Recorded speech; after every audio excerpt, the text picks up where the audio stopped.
Hello and thanks for checking out ChartGuys.com. We're proud to be one of the most successful technical analysis communities online, teaching you the skills to become a more confident, effective, and informed trader. Join our community of hundreds of analysts worldwide working together to learn the charts, generate profit, and achieve financial independence. For access to daily live chart analysis and market coverage, a thriving chat community, along with dozens of hours of exclusive educational materials. We look forward to seeing you. Let's check out some charts. Hello everyone, hope you're doing well. So checking in on the markets, and want to touch a little bit on some macroeconomic stuff as I've been doing some more fundamental research myself on these topics, and certainly some good discussion going on in the chat room regarding them.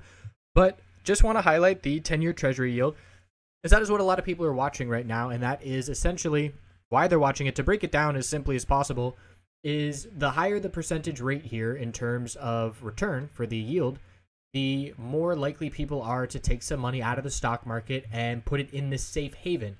And obviously, 3% can't compete with what the market has been doing over the past couple years. But the higher we go, the more the risk to reward favors risk, and people taking some money out to put it in a safer haven like this could definitely lead to some money leaving the stock market. And right now what we're watching is the 3% level, because that's a clear psychological level, but it's also a technical level, and we'll look at that in just a moment. But right now, this is just a long-term chart that I want to show, because TradingView only has a limited history of a couple years, but it's in a very clear downtrend for decades.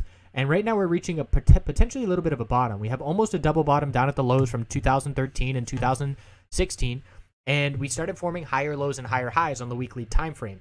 And we'll see a clear break of resistance if we get over 3038. That is the resistance level that I am watching for now. And if that level gets broken, that will tell us a trend change is very clearly underway, and we're going to be looking for the yield to continue going up. Now, that being said, where we stand in the shorter term, here's the daily chart, or excuse me, the weekly chart. The weekly chart, the RSI is overbought, and we're due for some consolidation. You can see the RSI is in the mid-70s, and we scroll back and say, the RSI has not been above 70 very often, and when it is, it doesn't stay there very long. So I'm looking for some consolidation, and if you look at the weekly time frame, again, we haven't seen more than 2 red weeks in a row in the past many months, past 4 or 5 months at this point. So we're getting a little bit toppy. We're looking like we're about to consolidate. Look at the weekly chart, where we continually have been setting higher lows every single week for months, and it looks like we're about to potentially break that pattern. We have a double bottom the last 2 weeks, 2859, and if that level breaks, we're going to be looking to pull back into the 270s, 260s. So that is going to potentially give the market bulls the motivation to say, okay, we're not breaking 3% right now, and the market's still strong and looking for some continuation. So this is something that I'm going to start keeping an eye on more significantly, and of course mortgage rates as well, just the broader things, because a lot of us traders and investors have been feeling the market has been toppy for quite some time. I have been feeling it for years, so I'm going to disregard that. I'm going to continue to be cautious and know that the rug could get pulled at any point, but I'm not going to be looking for it to happen. I'm going to have to say, okay, prove it, bears. Show me on the chart that you're changing the trend, and we're seeing a significant pullback, because as we've been seeing time and time again, the bulls are buying the dips for years. So here are the bulls buying the dips and showing a lot of strength on the daily chart. So here is a bull flag that is trying to be confirmed. We finally got over the middle Bollinger Band resistance. We closed at the high of the day. We had an hourly equilibrium pattern on the futures contracts that I was watching that broke bullish on Friday. And here we are looking at 274.72 and 275.32. If we break 275.32, that is a confirmation of the bull flag, and we will see continuation up to 280.23 as the next resistance, and that will significantly favor the bulls, and it still does favor the bulls. Again, the magnitude of the bounce told us to be looking for a higher low. This was best case higher low, where it was a bull flag. We now have a new base of support as a benchmark to be watching, 269.64. As long as 269.64 holds, the bulls have complete control on this bounce recovery.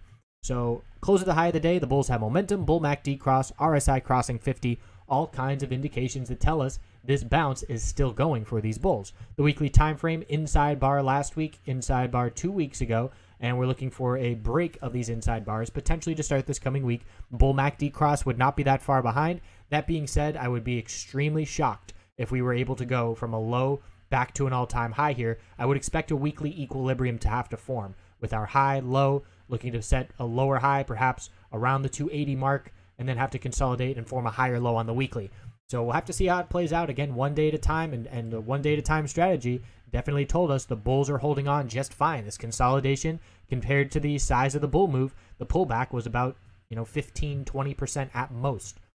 The Dow is also closing strong, closing over the moving average resistances. Only resistance to be watching here is 25,432. If that level breaks, looking up towards $26,062.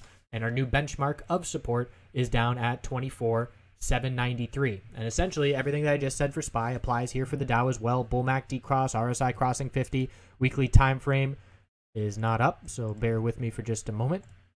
So the weekly time frame on the Dow, same thing with the inside bars we're going to be watching. The middle Bollinger Band support is still holding. So again, this recovery is still just fine. And until we see bear volume, and that's the bears proving it to us, until we see that, we're looking bullish.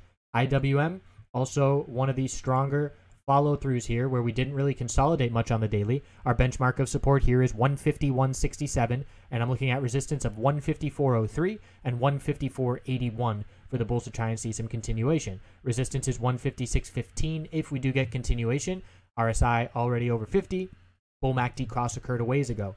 Weekly time frame already broke to higher highs, so there's no inside bars here. We have the middle Bollinger Band as support. Again, same thing. I would be shocked to see any of these names see a straight bounce on the weekly chart back to their all-time highs. I do think that we have equilibriums coming on the weekly time frame, and we'll be keeping an eye out for that. VIX, very weak. So VIX dumping and closing at the low of the day, lower highs and lower lows. Looked like the bulls were going to be able to turn things around. The fact that they couldn't break the high of the bounce of 21.34 showed us that they didn't have much follow-through. And the bear flag, which was confirmed and then saw some recovery, is now confirmed even more. So we're looking at support from here down at 1680, and that's broken. So it's 1647, and then the 50-day moving average of 1471. Big red pullback on the weekly time frame in terms of two big candlesticks. And again, we went up to $50 on that short squeeze, and here we are down at $16, giving back 65-68% or so of that move. So again, the long-term outlook we've had on VIX is long-term puts on UVXY on any spikes, and that has been a money maker ATM machine for traders for a very long time, for multiple years at this point. And here's another perfect example where it looked like, oh, the sky is going to collapse.